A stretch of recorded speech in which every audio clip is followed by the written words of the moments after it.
if you have higher sales velocity, you're going to get more reviews because a certain percentage of the sales turn into reviews. But that also impacts your cash flow and your cash flow cycle and your inventory management, supply chain, all of that stuff.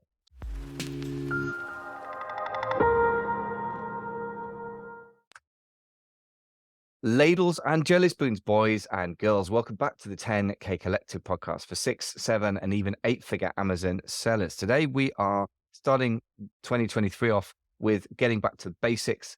Absolutely, in a recession, you want to make sure your business is as efficient as possible. So talking today to Mina Elias, founder of Trivium Group, advertising expert on Amazon. And we're going to talk about making your business as efficient as possible and getting the max out of your ad spend. Mina, welcome back to the show, man. Good to see you.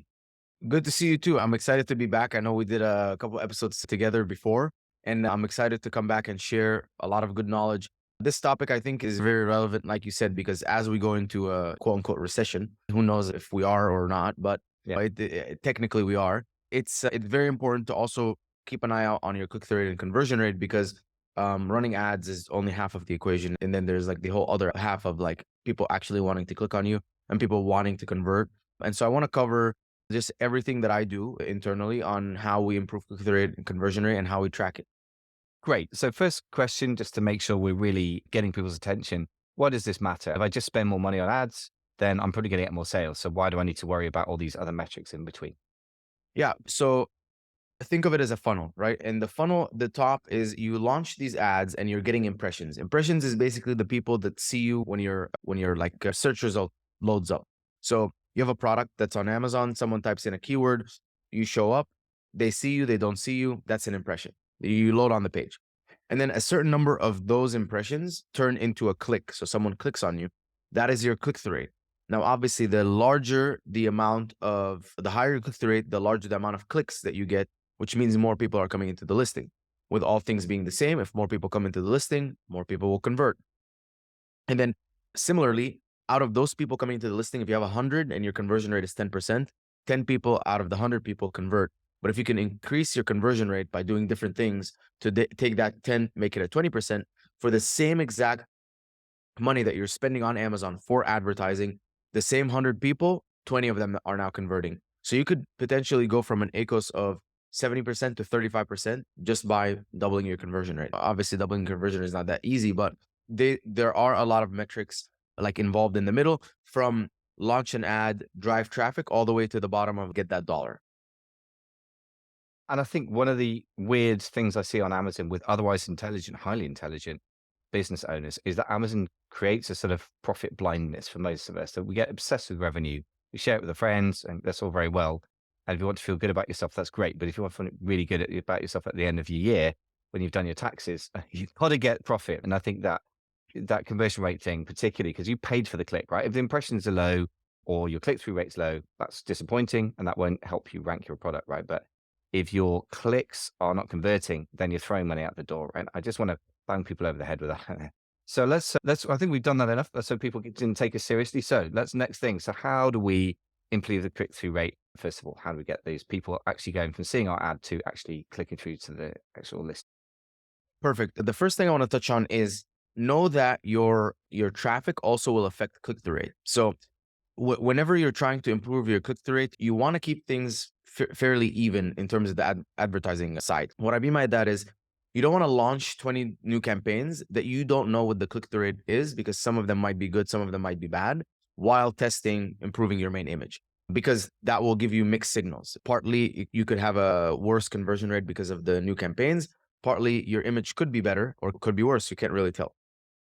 So whenever you're doing a click-through rate or a conversion rate experiment, I like to keep things flat in terms of the ads. So we're spending the same. We're like, okay, what are the factors that affect our click-through rate? The factors that affect the click-through rate are your main image, your price, your reviews and your star rating, your title. If you have a coupon, a lightning deal or something on there, the speed of the shipping. So is it standard FBA, next day shipping, 2-day shipping? And if you have a Amazon's choice badge or bestseller badge. So for the sake of things that we can't control, bestseller badge and Amazon's choice badge, unless you feel like you're very close to the number one in the category, if you are very close to the number one in a sub category, like for example, you can do some research. I'm in the hydration powder category. but the electrolyte supplement category, subcategory has the number one has a much bigger BSR, so it's easier to win, and I'm close to them.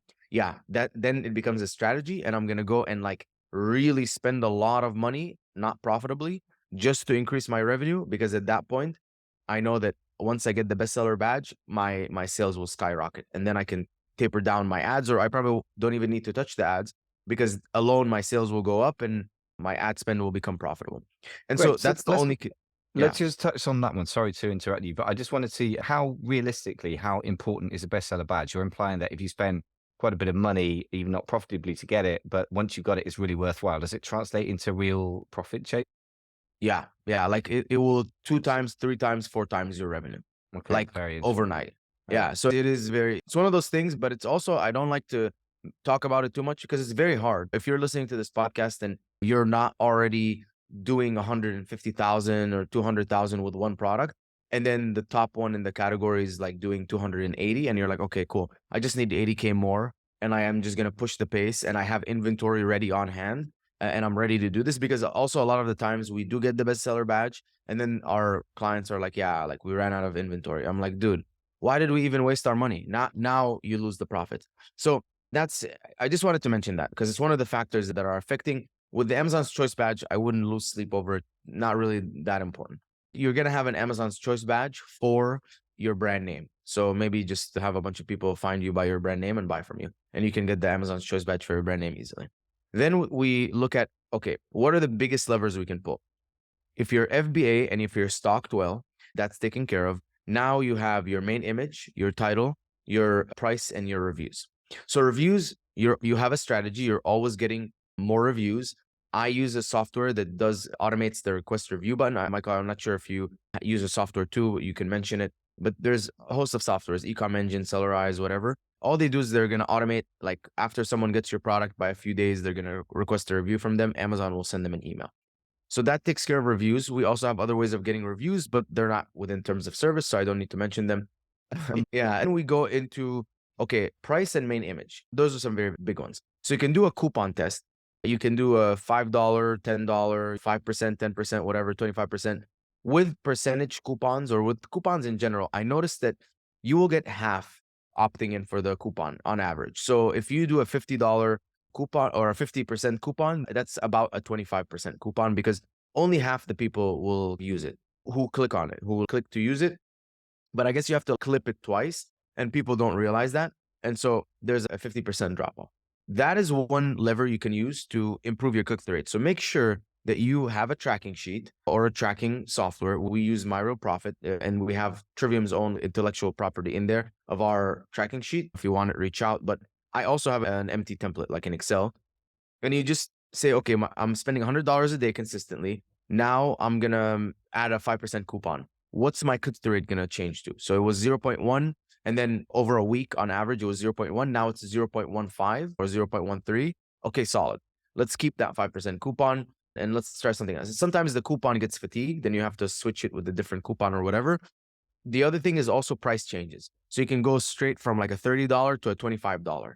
And then your click-through rate might go up so much that you go from a 0.1 to a 0.3, that it results in so many more clicks and so many more sales that, yes, you are less profitable per sale, but you're getting so many more sales that your profit is higher. And also that comes with the benefit of, if you have higher sales velocity, you're going to get more reviews because a certain percentage of the sales turn into reviews, but that also impacts your cash flow and your cash flow cycle and your inventory management, supply chain, all of that stuff. So another thing to keep in mind. So that's price. And then we go into the big one. And the big one is main image. This is the one that we spend the most amount of money on. But the way that we do this is we go to productopinion.com. Product Opinion is similar to Bigfu. It's like a split testing platform. But the reason I like them is that I can go in there, give them my product or give them the search page and say, which one would you click on and why? And they will do a video explaining to you, this one, it seems scammy, that one actually. And then they talk about your one and you realize, wow, they think my image is ugly. They didn't know right off the bat that this was a hydration product. I'm like, wow, that's so in my face. That's so stupid. Like, why haven't I figured this out? You take that feedback, you change your main image. Now, a lot of people are like, man, I have the same product. Like, it's going to take me like 8, 12 months to change my product. You don't need to change your product like that. you need to find a way to incorporate something in your main image that is not going to be that detectable if your product arrives different. So, for example, my product is a electrolyte powder and it says pre and intra workout. A lot of people are telling me that's confusing. So what I can do is I can remove that statement, put sugar-free hydration, because people are like, I didn't know that this was a hydration product. I thought it was a pre-workout. And I'm like, let's switch that statement. How many people, if they got the product and they saw pre and intra workout, are gonna even remember or care? They know that what the product is. This is the hydration powder that I'm getting, and they're gonna open it and use it. And so those are the things to think about. And there's a lot of other things like this is a simple hydration one. We're talking like if you have like a kit or a case, the way you demonstrate the product, is it standing up? Is it to the side? Does it have depth? Do you maybe it's like a pot, you show the pot, but inside of the pot, there's a red line that says like 24 inches. And so you can very easily see that this is a 24-inch pot, things like that. And that could be actually a real line in your product, but no one knows. And if they get it without the line in the pot, they're probably going to be thankful for it. So those are ways that, and what we do this testing, first, the people tell us what it is, right? They tell us like, I wouldn't click on this product because of this, or I would click on this other product because of that. Then we create the new image, then we test it again, and we'll go between like a tell us why you wouldn't click versus like a voting, like which one would you click on and why. And so if we're like first time, which one would you click on and why? 10% of the people click on us versus like the whole thing, the whole like the other three competitors. Then we reiterate, now it's 35%. Then we iterate again, and now it's 52%. And I'm like, okay, cool. I'm winning everyone else is like 10 or whatever, 12%, and we're 50. Now I'm confident. I'll take that image, and you can do one of two things. You can do a manage my experiments on Amazon to get the A/B testing, but I have some suspicions that their data is not the most accurate. So the realist way of doing it is I'm spending $100 a day. Week one, my click rate is 0.1%. Put the new image, and then watch what happens in week two. Week two, by the end of the week two, $100 spend a day, I'm at 0.25% click rate. There we go. That is going to significantly. You also might see an uptake in your ad spend because your click rate improved. So you also have to. It's almost like it's this thing that this affects this sort of thing. So having a higher click rate will obviously result in a better spend. So you want to try and be as controlled as possible with your spending to drive the same amount of traffic overall, but then more people will be clicking on you. And at that point, you're like, okay, cool, this worked. Now I'm getting more people coming into the listing. Brilliant. And so just want to double check what that polling software was. Did you say it's PickFu, or are you using something different? Product Opinion Okay. is the main software that we use. Okay, great. That's just worth knowing because it sounds like quite an important part of your process. Okay. And it's very affordable. It's like very cheap. I think it's $80 and you get a lot of different polls and stuff like that. Okay, great. Sounds wonderful. Yeah, so you were saying Amazon experiments you don't necessarily trust. It's weird how inaccurate Amazon is about its data on its own platform sometimes, or maybe it knows all of it and doesn't share. It's a bit like the Communist Party in China. Sometimes they don't measure, sometimes they do measure and lie. So who knows? But yeah, so you're suggesting just simply do week one, this price or this image, sorry, and then week two, second image, week three, third image. Just simple. Yeah, exactly. Okay. And honestly, like I've seen Amazon will send us a recommendation, and there's one of the pages on Amazon, and they gave us category conversion rates, and that they said that in like our category, a product that's between $30 to $50 has a 67% conversion rate. And I'm like, dude, what are they saying? 67% conversion rate in supplements, like 67% conversion rate, and then for $200 plus, they had like a 47% conversion rate. I said, okay, I work with a lot of brands with higher price points, and the 2-3% is like amazing. 4% phenomenal. So that they saying 47% just sounds ridiculous. If you would like resources and links and other help to do with today's episode, just go to amazingfba.com/418. So then I started looking at the data more and more like closely, and I'm like, you know what? I honestly don't know if I trust it. Like it's hard to trust the data. So anyways, now we go into conversion rate. Now, once you have a system and you have a system of improving click-through rate, the second portion of that is, okay, how do we improve conversion rate? A lot of the things that you're doing for click-through rate will do it. So the main image is the same thing, the price, all of that stuff. But then the next thing that I would go is rest of images. The rest of images is a very important one. I think most Amazon shoppers are buying through the images. And because of the videos that we get from Product Opinion, we see that the first thing that they do is they look at the main image, they click, they read the title. Okay, I know what this product is. And then they go and they search through the image. It's the first thing that they do. So they see like the main image, the price and the star rating and the reviews. And then they go and look at the images, and tells you that images are very important. The position, it matters. So try bringing this one to position 2, this one to position 3. Try all of these different tests. And then again, you can use Product Opinion and say, go through the images of these different products, or go through the images of my product, tell me why you wouldn't buy me, or go to the images of these 3 different products, and which one would you buy and why? And if they say, oh, because this one says that it's made in the USA, because this one says this and that, and then you're like, okay, cool. Now I understand that they care a lot about made in the USA. They care a lot about affordability. They care a lot about making sure that the claims are actually backed by like some science or whatever.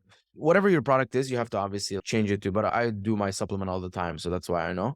And then we work on the rest of the images, one experiment at a time, and then 1 week minimum for data. So it's going to be so enticing to try new main image, cut my price down, add a coupon, do all of this stuff at once. You're not going to get good data. So if you're a scientist, you know that you don't mix 20 different chemicals at once and try and figure out which one does what, right? If you're a scientist, you're like, okay, I have this one thing, I'm going to add this one thing. Okay, cool. I'm going to add this one thing and then increase the temperature. Okay, I'm going to add this one thing, increase the temperature, and then add this other thing. And they do one thing at a time and they monitor and see what happens. And that's how you have to be essentially like a scientist, an Amazon scientist. After main images, I'm looking at bullet points. Bullet points is a great one for SEO, but also is a great one to, at least in the first sentence, talk about the benefits, why it matters to the customer, and how their life is going to be better after buying their product. So make sure that you really can relate why their life is going to be better, and you can always test those things. Under that, you can test having virtual bundles. I've seen virtual bundles improve conversion rate because they push down competitors below the fold, and it also takes more real estate showcasing your product. Then beyond that, do some brand protection. If you have multiple products, target your own products to protect them from leaving competitors. That could improve conversion rate, not 100%, but you should always have it. Then under that, we have the enhanced brand content. So that's where I like to add the product to the brand enhanced brand content, which is, it's like a banner where you can swipe to the right and it's all clickable. And that one is a great one to showcase the story of the brand. You can change different elements. You can change the hook, whatever, and see how that works. Then you move into the regular enhanced brand content. And the way that it should read is all like selling points, selling point 1, selling point 2, selling point 3. Why your life is going to be better, number 1. Why your life is going to be better, number 2. What makes us better than everyone else? And so on. Again, modular, you can change, you can pick the top one and you can try 3 different images, see which one is the best. Try, and sometimes it might not make a difference. And then you try the second image, 3 different ones, which one is the best. And again, it might not make a huge difference. Then I like to move to videos. So videos are very important. If you can showcase your product being used so that people can feel like they're in the shoes of the owner of the product. If it's a microphone, like a podcast mic, and you're like, here's how I set it up, here's my voice before, here's my voice after, stuff like that. That really makes a huge difference and can convince people to buy. So you can test adding different videos. Then I move to questions, always adding more and more questions that answer frequently asked questions. If you can build an FAQs, that would be amazing. I like to shoot for 100 questions. And I like to add keywords because I know that those questions do index with Amazon. And at least think about it this way. People are asking questions with a keyword. So make sure that you're addressing all of that stuff. I think, and the final thing is also in the images, you also want to have videos there. So make sure that you're adding videos and make sure that you're switching the order of the videos to see which video, when watched first, will produce the highest conversion rate. And again, this all ties back to having really good analytics, monitoring your conversion rate, putting like a comment, hey, on this date, I improved this thing. On that date, I improved that thing. And then being able to be a scientist and saying, okay, on Friday, January 27th, I changed my main image. I changed my video, and then waiting and monitoring. Click-through rate before was, and conversion rate before was 21%, conversion rate after 23%. Great. And you're looking for that 2% growth. 2% plus 2% plus 2% plus 2% over a year makes a huge difference. And so if you're not actively click-through rate and conversion rate optimizing and have an experiment in line every single week, at least try once a month.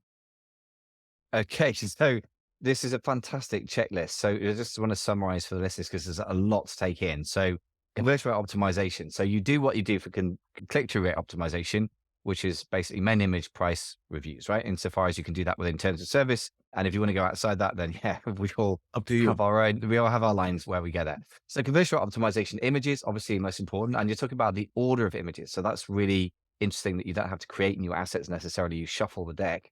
Experimental discipline, man, I'm so glad you mentioned this because the number of clients I have to say to them, it doesn't matter how advanced they are, it seems, but at the earlier stage is even worse. I'll see you in a week. You're not allowed to change the price because that's 1 week and that's data. So, ladies and gents, once again, welcome to the Mina Elias Show. He's a man who spits out value at a great rate of knots. So let's just take a second to reflect on what we've heard here. So first of all, if you're not optimizing click-through rate and conversion rate, then you are running a very leaky ship, so to speak. And I think that's, really important that you get more people to the listing. If you get the conversion rate, the click-through rate, right, from the same number of impressions, and the conversion rate matters even more to me personally because you're paying for clicks. The pay-per-click platforms mean that every single click costs you money on the ad-driven side. So every single one of those clicks that you can convert is going to put money into your pocket, not Amazon's pocket. Well, I mean, kind of does both. You see what I mean? Couple of other things, testing one thing at a time. Wow. If I had £1 for every time I'd said that, I'd be quite a rich man already because that's so critical. And it's so easy. I'm not criticizing anyone for not doing that because it's so incredibly easy to fall into the trap of thrashing around doing a lot of stuff, particularly if things aren't going the way you want and sales are dropping or conversion rates dropping or whatever. I'd so urge you to stick to that discipline.